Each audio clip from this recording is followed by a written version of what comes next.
The college baseball experience on the Sports Gambling Podcast Network is brought to you by Edge Boost. Edge Boost enables you to double your bet with no interest.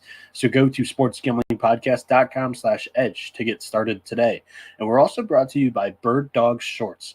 The world's greatest shorts are hooking you up for free with a free Yeti-style tumbler when you order over at birddogs.com/pool. That's birddogs.com/pool.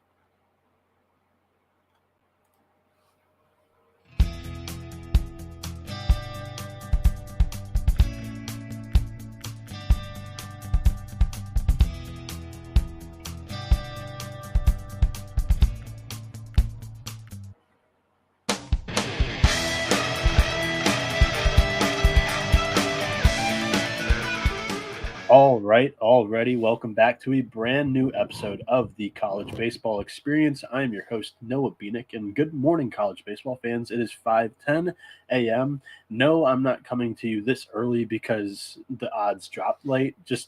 I was a little bit lazier knowing that I only had 2 games to go and I had just a little bit more energy. So you know what I did? I spent time making a graphic. That's what I'm going to try to do a little bit more often. Like when the season ends, is get more into graphics. That's the one thing that my skills. I went to school for like journalism and media, basically, and the one thing that I sucked at was graphics, and that's what I'm going to try to improve on here, personally, throughout my time with sg.pn. So I made one. When the time comes, we'll get there. But we had, once again, a great day of college baseball. We had 7 games technically on Sunday, and 5 or 6 of them were just absolutely amazing. 2 people live in the YouTube here.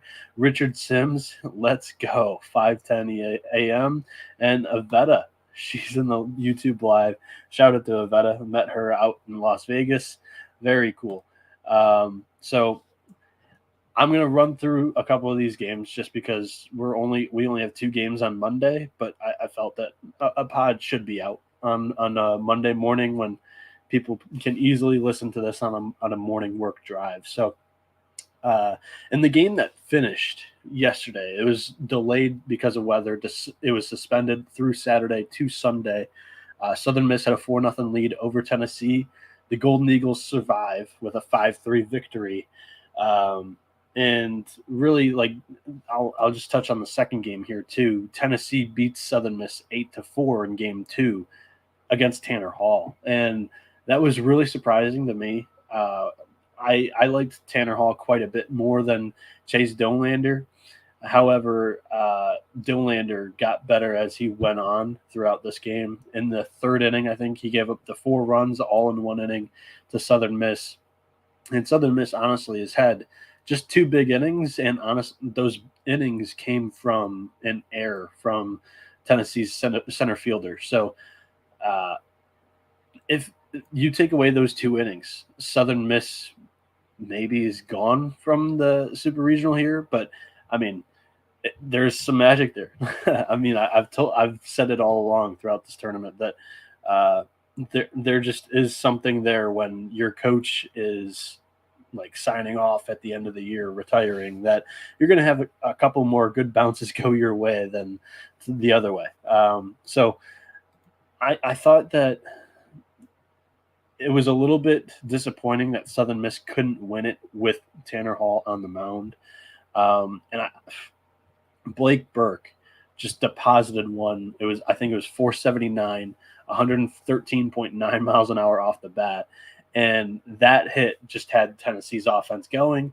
They didn't stop after that. So 4 errors from Southern Miss didn't help either. And when you have a guy like Dollander on the mound and you give him a 2-run and then it turned into a 3 and a 4-run cushion, that was smooth sailing for a top draft pick. Shout out to Cajunomics. He's in the YouTube live chat. Southern Miss fan here. He says, go USM. I'm pulling for you guys. I'm trying not to be like come off too biased here, because that's the one thing that I kind of pride myself on with this show is like I'm somewhat of a Florida fan just because my aunt went there and played basketball there. But my team's Michigan, like through and through. It's Michigan, and we're not an amazing baseball school, so I think that helps me just kind of shoot straight. I think when talking about college baseball. The other game that started at noon today was Virginia and Duke, and the Cavs steamrolled their way again uh, against Duke here in game two and game three, just running all over them uh, and hitting the ball all over the yard. So that was a team that I really loved Virginia all the way through the second half of the season. The Cavs, I think it's them and Florida on the right side that are going to compete for one of the two will be in that College World Series final. Um, then talk about steamrolling. Wake Forest 22-5. They hit 9 home runs against Alabama, and everybody is going to say throughout this whole week, this is the week right here when everybody becomes a college baseball expert, and you're going to hear a ton of people say, "Well, Wake Forest, all they do is hit home runs. They play in this small park. It's 300 down the right field line and 310 down the left field line." Yes, but they also had the country's number one team ERA in that shoebox of a ballpark. So they're not just an extremely good offensive team. They are actually even better on the mound. So Wake Forest can hit the hell out of the ball, but they can also pitch it really, really well. Before we get into recapping the other games here, I need to tell you about Edge Boost because they are the world's first bet now, pay later Visa card, and Edge currently offers up to $2,500 in betting advances, which can be an extremely valuable tool. Imagine what you can do with an increased bankroll. Get down on some of your favorite futures without tying up your bankroll for months. Double down on a favorite bet that you like, or even use to create an awesome middle or even a hedge. Edge Boost isn't just some sleazy loan shark as they charge zero interest. Do you know of a way that you can access more money to place on your favorite bets without paying any interest? I didn't think so. So Edge Boost can also be a part of a responsible gambling plan as you can set up daily, weekly, monthly limits across all of your betting accounts in one place. So support SGPN and grow your bankroll today by going to sportsgamblingpodcast.com/edge to sign up. That's sportsgamblingpodcast.com/edge. And you must be 21 years old or older to use it. Problem gambling, call 1-800-GAMBLER. So yesterday, on the picks, I went 1-2 throughout all the games. However, all of my futures have concluded. Went 3-0 on those super regional futures. So shout out to anybody that tailed those. It was a good week in the futures department there. But like I said, 1-2. One of the losses was that game two. I bet on Southern Miss with one of the best pitchers in the country, pitching really well as of late too, in Tanner Hall with the Golden Eagles. That one didn't come through, and then the other loss was Kentucky plus 2.5, which they gave that away late. And then the cash was Oral Roberts against Oregon. I took the over 12.5, over 13.5. It closed at 15.5. Didn't matter. There were 17 runs scored, and there was I think Oral Roberts had 5 runs of insurance in that ninth inning. So that was nice for us. After that Wake Forest Alabama game, we had that Oral Roberts game, and all I gotta say is this: I want to really, really like this Oral Roberts team, but there's just Oregon had a lot of pitching issues, whether it was in this series, in the Nashville regional that didn't get exposed like it did in this series, and also the Pac-12 tournament. Just a ton of injuries, and what pitching they had left wasn't that great. And however, Oral Roberts did persevere and win this series. I think they're going to be facing much better competition here in Omaha as their side of the bracket holds Florida, Virginia, and TCU. TCU being one of the hottest teams in the country right now, and Florida and Virginia, who I think is going to represent this side of the bracket. In all honesty, I want to like Oral Roberts. I really do. I don't see how they can get the job done in Omaha. I'm really impressed by their defense, especially in the infield. a lot of those guys are really smooth, and they know how to cut the air out of the ball, which I was really impressed by. Both their shortstop and third baseman throwing line drives, just perfect one hoppers right to the first baseman. The other thing that I wanted to mention is they have different hats than everybody else in the country. They wear these hats that the company is The Game, and I mean, I had my high school used The Game, and then my first year in college, this is my college ball hat, used The Game, and this company, honestly, I know they make better hats too, but the ones that Oral Roberts has and the ones that my team has are not the better hats. That's for sure. Like they just get elongated as you wear them more over time. And Oral Roberts, a lot of them are sweat stained now. They're like the dark navy blue. I would love for them to just get new hats because a lot of these guys are pretty swaggy, and I think they would prefer a new hat as well. I know the superstition runs deep in baseball, but out in Omaha, cameras and lights are bright. I think they would look better with some new hats. That's all I gotta say. So like whether it's Nike coming out there and signing them to a deal, because I mean, why wouldn't you? I mean, the baseball team's going to Omaha, the basketball team's making noise in March Madness. What more can an athletic department do to just get some new baseball hats for the weekend?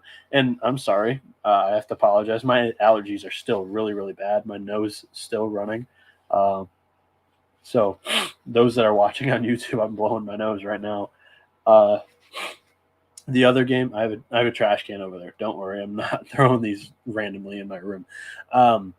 The other game here that was at the same time is at 6:00 in the afternoon or evening, I should say. It's LSU and Kentucky, and this one kind of killed because late in the game, LSU pulled away in the ninth inning. It was 5-3 going into that final inning, and Kentucky had walked Dylan Cruz like 3 or 4 times prior to the ninth, and then 3-1 count. They groove him an inside fastball, and he turns on it for a 2-run double, and just kiss the money goodbye. Because I felt like it was a good read. Austin Strickland didn't throw how I thought, didn't do as good as I thought he would do, but Mason Moore was great, and that was just the handicap that I thought they would piggyback more with Strickland, and both would pitch quite well. And Strickland just didn't live up to his end of the bargain there. Then the the storyline of the night, Stanford against Texas. Quinn Matthews, the senior southpaw for Stanford, goes out and throws a 156 pitch complete game. Sorry, that's the music. That's not what I wanted to do. Goes out there and throws a 156 pitch complete game with 16 strikeouts, 1 walk, and 3 earned runs. Just an insane outing. Incredible from this guy. Seriously, like one of the best outings I've witnessed, in all honesty. I'm gonna try to fix this live while we're going. I don't know why it's jacked up. Save, go again. I don't know why I'm trying to tinker with this live, but all right. So I made a graphic, and if you're wondering like what's going on, that's what I'm doing. I'm adjusting it on the YouTube live stream, that way it fits on the screen. Cageonomics goes 156 pitches, and yeah, he's right. There was like it was more than 100 because he had 99 strikes thrown at 148 pitches. That's when they showed that graphic. So it was probably like 104, 105 strikeouts or 105 strikes. Just an incredible performance. That's what Avetta said. And Matthews second behind Skeens and strikeouts in the country. Yes, he is. I mean, this is one of the performances of the year. And I made the graphic for it. I'm going to post it tomorrow in the morning just because, I mean, it's going to be such a viral topic of conversation, just with the way that you're supposed to manage pitchers nowadays with the arm injuries. And being a former pitcher myself, like when you're in the moment, I could care less if I was pitching well. And obviously, Matthews is in the zone. And there was a mound meeting in that ninth inning where he just said, I'm good. And then he walked away from his pitching coach while the entire team was at the mound in the meeting. Just stunning stuff from Matthews. I thought it was an incredible performance. And I think a lot of people are going to give him and David Esker, the head coach of Stanford, some hate here. Um, One, I don't think it's on Stanford's coaching staff at all. If the kid wants to pitch and he's doing well, you can't. I mean, you can, but I wouldn't take the ball away from him. And that's one way to just piss off one of your best players. That's not how I would go about it. That's for sure. And you don't know if there's going to be a tomorrow. We just saw in game one, Matthews recognized that they used four of their top pitchers from their staff in game one, and they lost the game in the ninth inning. It wasn't, the ball was never going to leave Matthews' hands. He was never going to let the bullpen give this one up. He was giving them a day off. Those top four arms, they'll all be rested and ready to go for game three. And Matthews, I don't know, like, obviously today I've learned to just not take a joke from the kid because he's probably serious more often than not. But he goes, I could go out and throw 3 more outs tomorrow. I'm going to probably try to convince the coaches here in the next hour that I can. I don't know if that was a joke or not, but if he comes out tomorrow, there's going to be a lot of people just up in uproar. But yeah, I'm going to keep the graphic up here. I like the graphic a lot, and I'll post that on TC's Twitter account at TC on sg.pn. So check that out. Pump it up when we do. I'll have it scheduled for 8 a.m. But yeah, before we jump into the 2 games for today, let me tell you about Bird Dogs, our brand new sponsor with SGPN. Bird Dog shorts, they just look good, but Bird Dogs are stretchy khaki shorts designed to fit slimmer around the thigh and leg, giving you a truly sculpted look. Bird Dog shorts do the exact same thing as Lululemon, but they fit way better. They fit better than regular shorts and that are made stiff, and they are made with restricting cotton. These Bird Dog shorts are used with the cloud knit fabric that they invented that just looks like khaki shorts, and it stretches so you get a way slimmer fit without having to sacrifice movement. Bird Dogs uses anti-stink sweat wicking fabric that keeps you cool and dry all day long. So if you're going out for whether it's 9 or 18 holes on the golf course, and then you have a grad party after where you're going to see a bunch of friends and family, and you don't want the sweat to smell, but also you want to be comfortable out on the golf course, Bird Dogs shorts are going to be perfect for you. So go to birddogs.com/pool. POOL. Enter promo code POOL for a free Yeti style tumbler with your order. That's birddogs.com/pool for a free Yeti style tumbler. You won't want to take your Bird Dogs off, we promise you. So, 2 games on the slate today. The first one here is Southern Miss and Tennessee. Southern Miss, the acting road team, the Vols, they're home, and they are minus 195 on the money line. USM is plus 160. Total set at 10.5. The over is at minus 120. The under minus 110. Tennessee minus 1.5 is minus 120. Southern Miss plus 1.5 is minus 110. So I'm going to touch on the pitching scenarios first.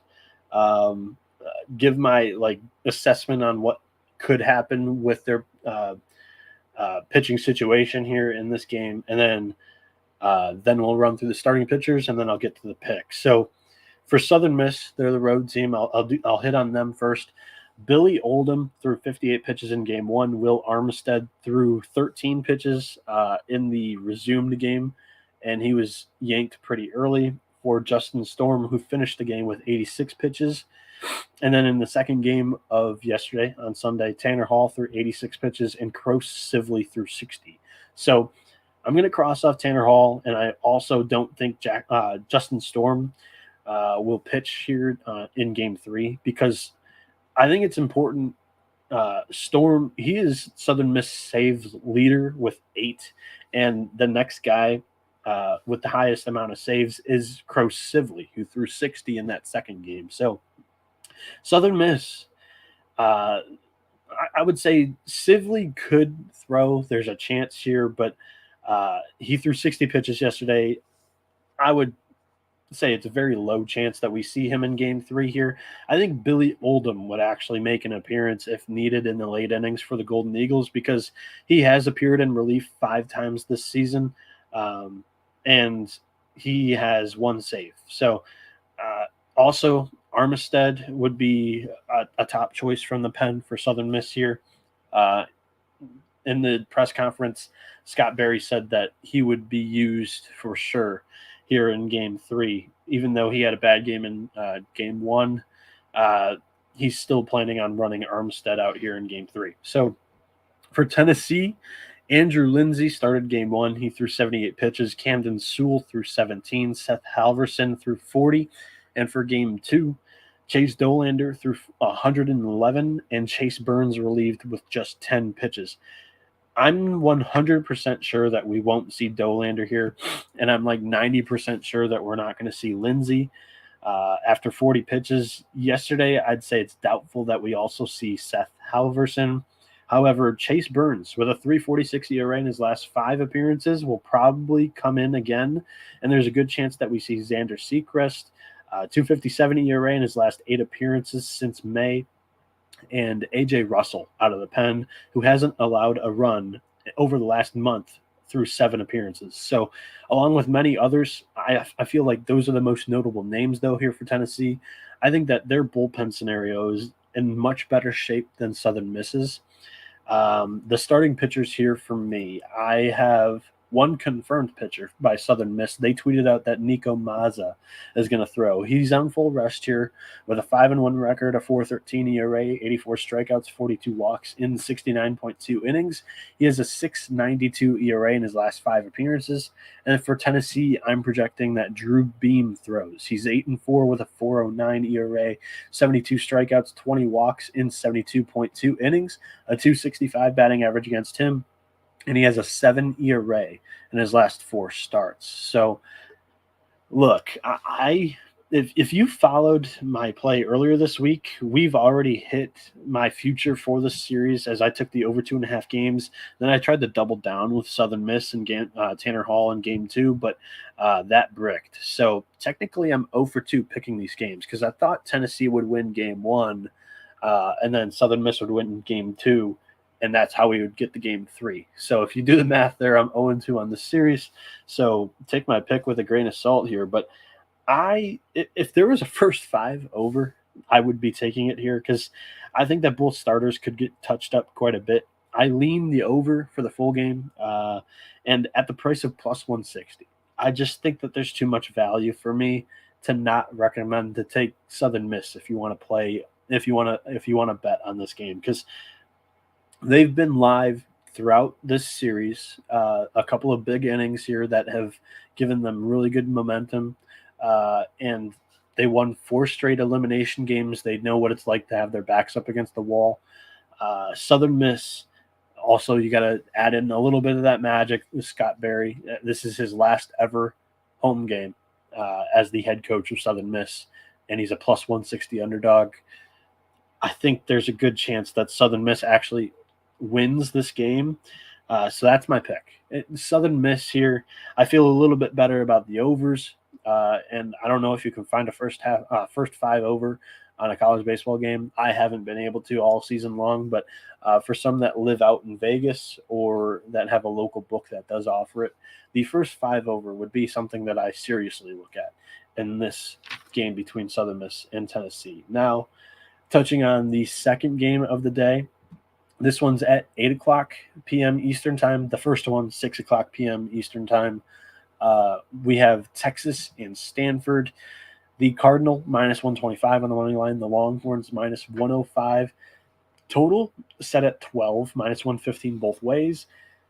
Texas is minus 160 on the plus 1.5. Stanford plus 130 minus 1.5. For this game, or this series at least, Texas threw Lucas Gordon for 110 pitches in that first game of the series. Charlie Hurley, 23 pitches. Ace Whitehead, 15. Zane Morehouse, 16.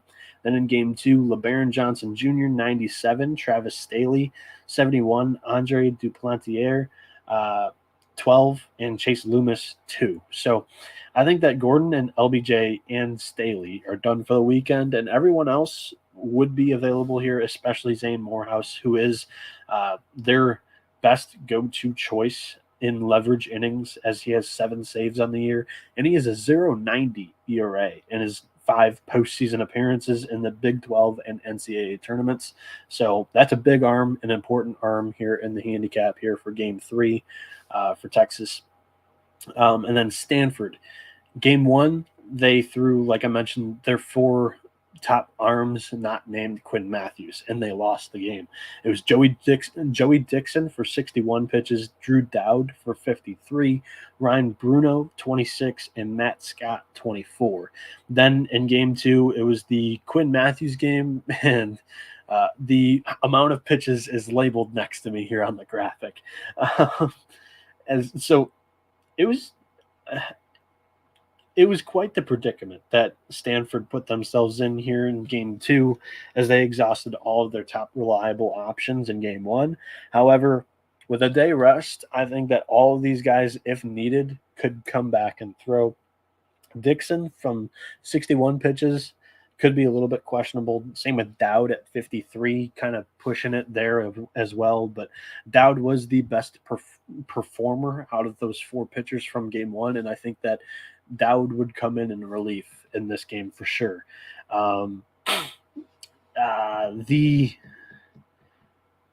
In general, Stanford head coach David Esker could go many ways with how he handles his pitching staff here in Game 3, and it wouldn't surprise me with anybody that he decides to trot out there. For the projected starters that I have in this game, Texas, I think they're going with Tanner Witt. He's 2-1. He has a 9.31 ERA, 7 strikeouts, 7 walks in 9.2 innings, a 194 batting average against him, and a 6.75 ERA in his last 3 appearances.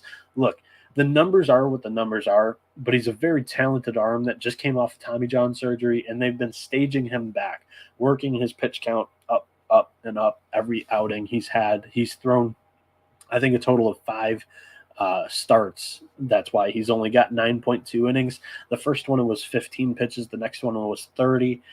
Then I think he had 3 straight 40-pitch outings, but the last one he got pulled because he got into a little bit of trouble, and his control, his command has been the biggest issue for Tanner Witt. That's the scouting report on him. And I mentioned that Stanford really, I don't have a good gauge on what they're going to do here in this game. I think they could trot out Matt Scott for a start. They could start Joey Dixon again. They could start Drew Dowd. None of those guys would surprise me. However, I went down a little bit further on the depth chart here, and I think that Nick Dugan has actually been really good lately, and he could get a start here. He has a 7.26 ERA on the season. He's on full rest, though, with a 1-0 record, 60 strikeouts on the year, 27 walks in 57 innings.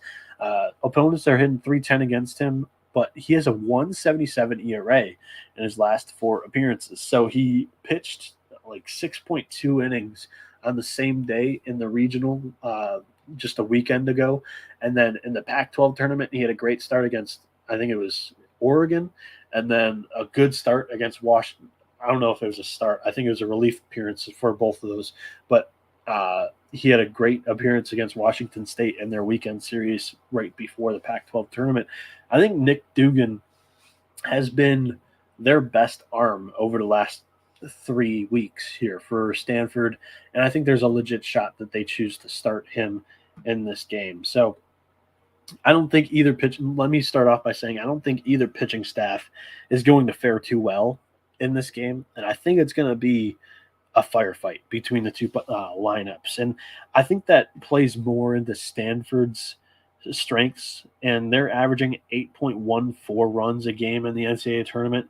Texas, they've been more reliant on their top two starting pitchers and Gordon and LBJ, and their offense has only put up 5.6 runs a game. So I think there's a huge outlier in here as well. If you look deeper into the numbers for Texas's offense, they put up 9 runs in the first 3 innings in Game 3 against Miami.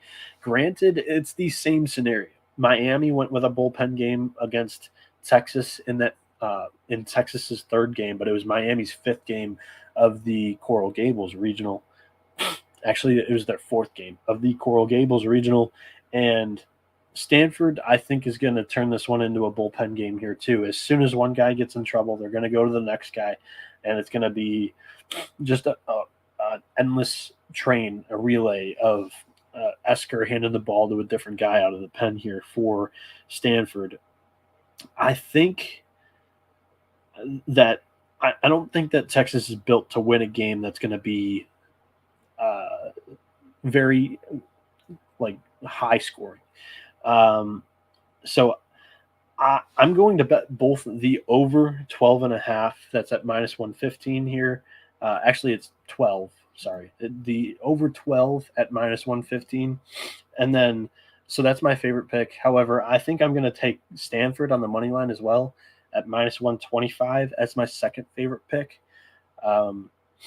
just because their offense is much better than Texas's, and if Texas was going to win this series, it was on a 2-game sweep with Gordon and LBJ starting those 2 games at the beginning of the series. And, I mean, LeBaron Johnson Jr. did his best effort, but, when you have a guy that doesn't give a shit and he's throwing 156 pitches in the start, that's tough to go up against. So, and he might come out of the bullpen for 3 outs, he says.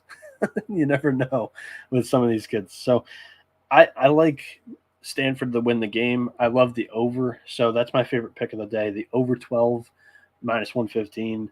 Then I would go Stanford money line at minus 125. Then I would go with Southern Miss on the money line at plus 160. Then the over 10.5 for the Southern Miss Tennessee game. Those are 4 picks on this podcast, ranked favorite to least favorite from me. You can check out everything that I'll have. I'll put out the run line picks on there on the website, College Baseball Picks page on sportsgamblingpodcast.com. You hit the MLB tab. There's a drop-down link. It's College Baseball Picks. You can also search it on Google, and it's one of the top links that comes up. But, yeah, that's going to do it. We're just 1 week away from college baseball's biggest fashion show. All the pageantry comes out in one 10-day span, and it's really, really cool to watch. If you've never paid attention to the College World Series before, I encourage you to do so because, I mean, this NBA playoff series, the championship series is maybe going to end prior to it. The Stanley Cup Finals might end prior to it. I don't know why I called it this championship series. It's the NBA Finals. The Nuggets could close that thing out here. I think it's on Monday too. So that actually, if you guys have an NBA play, the Nuggets or Heat, whoever you guys like, and like a same game times parlay or whatever, you can add that third leg in. That wouldn't be a bad play at all with the over Stanford money line and one of your NBA picks. That's not bad at all. There was one thing that I wanted to add into this show at the end here. Tennessee on the College World Series futures, the Vols are 15-1 right now. Yesterday they were plus 750. They lost one but won one, and they find themselves in the same position right now. The reason why that this thing is higher, like that there's their price increased here, is that LSU won their super regional. And if Tennessee or Southern Miss here, whoever advances, is going to play LSU in that first game in Omaha, and you're going to see Paul Skeens there.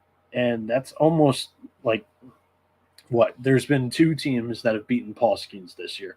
Florida and South Carolina.